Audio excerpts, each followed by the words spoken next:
അയ്യോ ഫ്രഷ് ക്രിഞ്ചില്ല കേട്ടോ. ക്രിഞ്ചില്ലാതെ fresh comedies, അടിപൊളി കോമഡീസ് കാണണം, അടിപൊളിയായിട്ട് എൻ്റർടൈൻ ആവണോ, ഹൃദയപൂർവ്വം കാണാം കേട്ടോ. ഓക്കെ, ജസ്റ്റ് പടം എന്താണെന്നുള്ളത് നോക്കാം.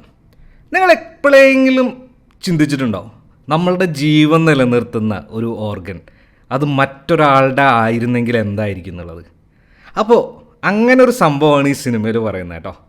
മോഹൻലാലും അതേപോലെ തന്നെ സംഗീത് പ്രതാപും മാളവികയും പിന്നെ സംഗീത, പിന്നെ ലാലു ലക്സ്, അതുപോലെ തന്നെ വേറെ ആരായിരുന്നു, സിദ്ദിഖ്, എല്ലാവരും കൂടി അടിപൊളിയാക്കിയൊരു സംഭവം. അപ്പോൾ ഇതിൻ്റെ എൻ്റെ ഒരു അഭിപ്രായമാണ് ഞാൻ പറയുന്നത്. അപ്പോൾ നിങ്ങൾ കണ്ടിട്ടുള്ളവരാണെങ്കിൽ നിങ്ങളുടെ കാര്യങ്ങളൊക്കെ പറയാൻ കേട്ടോ. അപ്പോൾ നമുക്ക് പരിപാടിയിലേക്ക് കിടക്കാം. അപ്പോൾ സിനിമയുടെ പേരാണ് ഹൃദയപൂർവ്വം. ഡയറക്ടർ സത്യൻ അന്തിക്കാട്. എനിക്ക് തോന്നുന്നു 10 വർഷത്തിന് ശേഷമാണ് സത്യൻ അന്തിക്കാടിൻ്റെയും മോഹൻലാലിൻ്റെയും ഒരു സിനിമ ഇറങ്ങുന്നത്. അങ്ങനെയാണെന്നുണ്ടെങ്കിൽ സത്യൻ അന്തിക്കാടിൻ്റെ ഒരു പാറ്റേൺ ഉണ്ട്. ആ പാറ്റേൺ ഇതിനകത്ത് കുറച്ചൊക്കെ ബ്രേക്ക് ചെയ്തിട്ട് വളരെ ഫ്രഷ് ആയിട്ടുള്ള ഒരു സാധനമാണ് നമുക്ക് തന്നിട്ടുള്ളത്. ഓണത്തിന് നിങ്ങൾക്ക് സിനിമ കാണണമെന്നുണ്ടെങ്കിൽ ഈ സിനിമ കണ്ടു കഴിഞ്ഞാൽ ഒരിക്കലും വേസ്റ്റ് ആവില്ല, പൈസ വേസ്റ്റ് ആവില്ല, ധൈര്യമായിട്ട് ടിക്കറ്റ് ബുക്ക് ചെയ്യാം. ഓക്കെ, അപ്പോൾ മാളവിക മോഹനെ ഇതിനകത്ത് കാസ്റ്റ് ചെയ്തിട്ടുണ്ടായിരുന്നു. അപ്പോൾ എന്താ പറയുക, അമ്മാവനും മോളും എന്നുള്ളൊരു രീതിയിലുള്ളൊരു സംഭവമൊക്കെ വരുമോ, എന്താണ് അവരായിട്ടുള്ള കണക്ഷൻ എന്നുള്ളതൊക്കെ ഇതിൻ്റെ പടം കണ്ടു കഴിഞ്ഞ് അവസാനം ആകുമ്പോഴത്തേക്കും നമുക്ക് എല്ലാവർക്കും മനസ്സിലാവും എന്തുകൊണ്ടാണ് അങ്ങനെ കാസ്റ്റ് ചെയ്തത്, അത് എന്തുകൊണ്ട് പെർഫെക്റ്റ് ആയി എന്നുള്ള കാര്യങ്ങളൊക്കെ നമുക്കിതിനകത്ത് മനസ്സിലാവുന്നുണ്ട്. അതിലേക്ക് നമ്മൾ കൂടുതൽ കടക്കുന്നില്ല. അപ്പോൾ പിന്നെ പ്രൊഡക്ഷൻ നമുക്കറിയാം ആൻ്റണി പെരുമ്പാവൂരാണ്. അപ്പോൾ അദ്ദേഹം ഇതിനകത്തൊരു ചെറിയ റോൾ ചെയ്തിട്ടുണ്ട്. റിലീസായ ഡേറ്റ് August 28, 2025 ഓണം റിലീസ്. അപ്പോൾ ഓണം ഈ പടം തൂക്കോ ഇല്ലയോ എന്നുള്ളത് എനിക്ക് ഡൗട്ടില്ല. 100 crores മിനിമം എത്തും ഈ പടം, അതിനുള്ളതുണ്ട്. പിന്നെ അതിൻ്റെ അപ്പുറത്ത് വേറെ നല്ല അടിപൊളി പടങ്ങളൊക്കെ ഉണ്ട്. അതിൻ്റെ വിശേഷങ്ങൾ നമുക്ക് പിന്നെ പറയാം. അപ്പോൾ നമുക്ക് പടത്തിലേക്ക് കിടക്കാം. ഇതിൻ്റെ കഥയുടെ ഒരു സിമ്പിൾ വേർഷൻ, അതിൻ്റെ ഒരു പ്ലോട്ട് എന്താണെന്ന് വെച്ച് കഴിഞ്ഞാൽ, ഹൃദയം മാറ്റിവെച്ച ഒരാൾ കേരളത്തിൽ ചെറിയൊരു ക്ലൗഡ് കിച്ചനും കാര്യങ്ങളൊക്കെ ആയിട്ട് നടത്തുന്നു. അതിൻ്റെ ഒരു എന്താ പറയുക, അപ്പോൾ ഈ ഹൃദയം കൊടുത്ത ആളുടെ മകൾ ആളുടെ കല്യാണത്തിന് വേറൊരു സ്ഥലത്തേക്ക് വിളിക്കുന്നു, പൂനെയിലേക്ക് പോകുന്നു. അപ്പോൾ പൂനെയിലേക്ക് പടം ഷിഫ്റ്റ് ആവുകയും അവിടെ ഉണ്ടാകുന്ന കുറേ ട്വിസ്റ്റുകളും അതുമായിട്ട് ബന്ധപ്പെട്ടുള്ള കുറേ ഇമോഷണൽ കാര്യങ്ങളുമാണ് ഈ സിനിമ പറഞ്ഞു വരുന്നത് കേട്ടോ. അപ്പോൾ അങ്ങനെയാണ് അതിൻ്റെ കാര്യങ്ങൾ കിടക്കുന്നത്. ഒരു ഒറ്റ വാക്കിൽ പറഞ്ഞാൽ, ജീവിതത്തിന് രണ്ടാമത്തെ അവസരം കിട്ടിയ ഒരാളുടെ വികാരങ്ങളും അതുപോലെ തന്നെ കുടുംബ ബന്ധങ്ങളുടെ ഒരു തീഷ്ണതയില്ലേ, അതൊക്കെ തന്നെയാണ് ഈ പടത്തിൽ പറയുന്നത്. സത്യൻ അന്തിക്കാടിൻ്റെ ഒരു നോർമൽ കഥാ പാറ്റേണിൻ്റെ കൂടെ. പക്ഷേ ഇതിൻ്റെ വേറൊരു കാര്യം എന്ന് പറഞ്ഞാൽ, ഇതിൻ്റെ കഥ സത്യൻ അന്തിക്കാടിൻ്റെ മോനാണ്. അതിൻ്റെ പേരെന്തായിരുന്നു? ഓക്കെ, നമുക്ക് നോക്കിയിട്ട് പറയാം കേട്ടോ. പിന്നെ അഭിനയത്തിൻ്റെ കാര്യത്തിലേക്ക് വരികയാണെന്നുണ്ടെങ്കിൽ, മോഹൻലാൽ സാധാരണക്കാരനായ ഒരു ആളായിട്ടാണ് ഇതിനകത്ത് ചെയ്തിട്ടുള്ളത്. എന്താ പറയുക, അഭിനയം എന്ന് പറഞ്ഞു കഴിഞ്ഞാൽ ഗംഭീരം.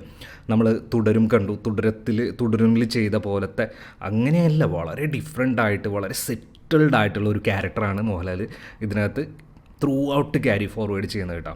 ചില രംഗങ്ങൾ ലാലേട്ടൻ്റെ ചാം തന്നെയാണ് ഈ പടത്തിൽ. അതാണ് ഇതിൻ്റെ ബാക്ക് ബോൺ എന്ന് തന്നെ പറയാം.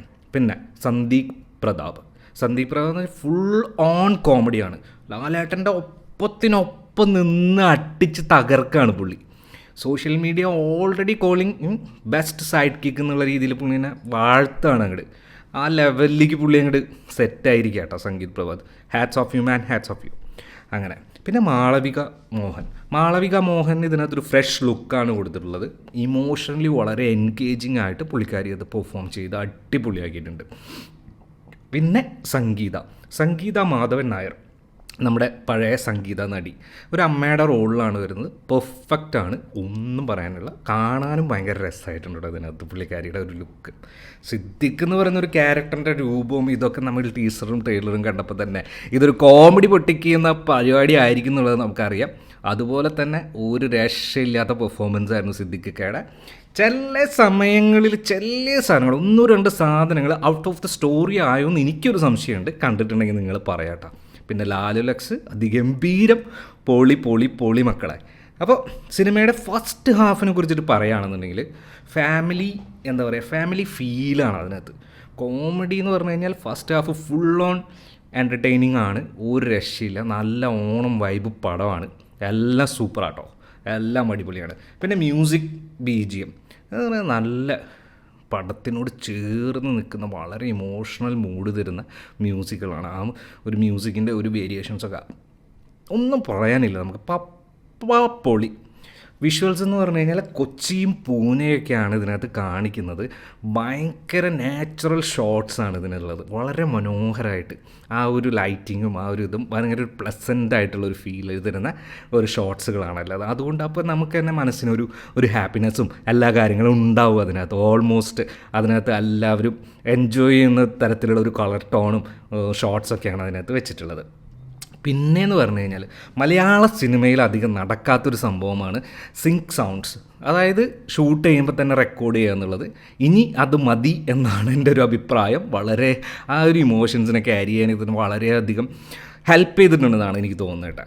പിന്നെ ഒരു മൈനസ് പോയിൻ്റ് പറയണമെന്നുണ്ടെങ്കിൽ സെക്കൻഡ് ഹാഫിൽ കഥയ്ക്കൊരു അല്പം ഡ്രാഗ് തോന്നും. പക്ഷേ ആ ഡ്രാഗ് ശരിക്ക് എന്താ പറയുക, ഒരു ഇമോഷണൽ ബാഗേജായിട്ട് നമ്മുടെ മനസ്സിൽ എപ്പോഴും ഉണ്ടാവും ആ സീനുകളുടെ.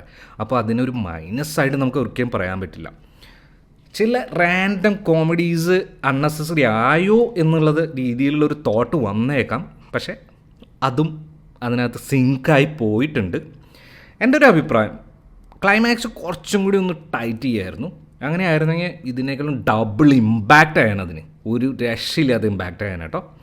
അങ്ങനെയാണെന്നുണ്ടെങ്കിൽ നമുക്ക് പിന്നെ ഓഡിയൻസ് ആരൊക്കെ കുറേ നമ്മൾ ഇതിനകത്ത് എന്തൊക്കെയോ പറഞ്ഞു പോയിട്ടുണ്ട്, അവരുടെ കാര്യങ്ങൾ എന്താണെന്നുള്ളത് ഒന്ന് നോക്കാം. അതായത് ഓണം ഹിറ്റ് മെറ്റീരിയൽ നിന്നുള്ള ഒരു ഇത് വന്നിട്ടുണ്ട് അതിനകത്ത്, ഒരു പറച്ചിലിങ്ങനെ വരുന്നുണ്ട്. ഓണം ഹിറ്റ് മെറ്റീരിയലാണ് ലാലേട്ടൻ 100 crores എന്നുള്ള രീതിയിൽ, ഹാട്രിക് എന്നുള്ള രീതിയിൽ എല്ലാവരും പറയുന്നുണ്ട്. സന്ദീപും മോഹൻലാലും കോംബോ ഒരു പൊള്ളി സംഭവമാണ്. മിസ് ചെയ്യരുത് കേട്ടോ, തിയേറ്ററിൽ തന്നെ കാണണേ കേട്ടോ. ഓൾഡ് സത്യനന്ദിക്കാടിൻ്റെ പടങ്ങളുണ്ട്, ആ പടങ്ങളുടെ ഒരു വൈബ് ആ ഒരു ലെവലിൽ തന്നെ നിർത്തിയിട്ട് ഒരു ഫ്രഷ് സാധനം, ക്രിഞ്ചില്ലാത്ത സാധനം നമുക്ക് തന്നിട്ടുണ്ട്. അപ്പോൾ അത് നമ്മളെന്തായാലും തിയേറ്ററിൽ തന്നെ പോയി കാണണമല്ലോ അങ്ങനെ ഉണ്ടെങ്കിൽ. പിന്നെ ഫാമിലി ആയിട്ട് കാണാൻ പറ്റിയ അടിപൊളി സംഭവമാണ്. ധൈര്യമായിട്ട് ടിക്കറ്റ് ബുക്ക് ചെയ്തോ, പൊക്കോ, കണ്ടോ അങ്ങനെ. പിന്നെ ഇതിൻ്റെ ഇൻട്രസ്റ്റിംഗ് ഫാക്ടേഴ്സ് എന്ന് പറഞ്ഞു കഴിഞ്ഞാൽ 2015 ശേഷമാണെന്ന് തോന്നുന്നു മോഹൻലാലും സത്യനന്ദിക്കാടും രണ്ടാമതായിട്ട് ഒരു പടമായിട്ട് വരുന്നത്. എന്നും എപ്പോഴും ആയിരുന്നു എന്ന് തോന്നുന്നു അവരുടെ ലാസ്റ്റ് പടം, അതിന് ശേഷം ഇതാണ്. അപ്പോൾ അതിൻ്റെ ഒരു പ്രത്യേകത കൂടിയുണ്ട്. 10 വർഷത്തിന് ശേഷം അല്ലെങ്കിൽ അത്രയും ഒരു ഗ്യാപ്പിന് ശേഷം അവർ രണ്ടാമത് തിരിച്ചു വരുമ്പോഴുള്ള പരിപാടി. അപ്പോൾ ഒരു ഓപ്പണിംഗ് ഡേ കളക്ഷൻ ഒരു 7 മുതൽ 8 കോടി ഉണ്ടെന്നാണ് പറയപ്പെടുന്നത്. നമ്മൾ ഫാക്ട് ചെക്ക് ചെയ്തിട്ടില്ല, അതിൻ്റെ വീഡിയോ നമ്മൾ പിന്നെ ഇടുന്നതായിരിക്കും. ഹൃദയപൂർവ്വം ഒരു ഫീൽ ഗുഡ് ഫാമിലി എൻ്റർടൈനറാണ്. ആദ്യ പകുതി സൂപ്പർ എൻ്റർടൈനിങ്, രണ്ടാം പകുതിയിൽ ചെറിയ ലൂസൻസ് ഉണ്ട്. അതൊരു ലാഗായിട്ടോ ഡ്രാഗായിട്ടോ പറയാൻ പറ്റില്ല. Mohanlal acting, family emotions make it worth watching ആണ്. ഓണത്തിൽ ഫാമിലി കൂടി തിയേറ്ററിൽ കാണാൻ പറ്റിയ അടിപൊളി സംഭവമാണ് കേട്ടോ. അപ്പോൾ നിങ്ങൾക്ക് എന്താ തോന്നുന്നുണ്ടോ, ഹൃദയപൂർവ്വം ഈ ഓണത്തിൻ്റെ റിയൽ വിന്നർ ആകുമോ? നിങ്ങളുടെ അഭിപ്രായം എന്താണെങ്കിലും കമൻറ്റിൽ രേഖപ്പെടുത്തുക. അപ്പോൾ ബൈ.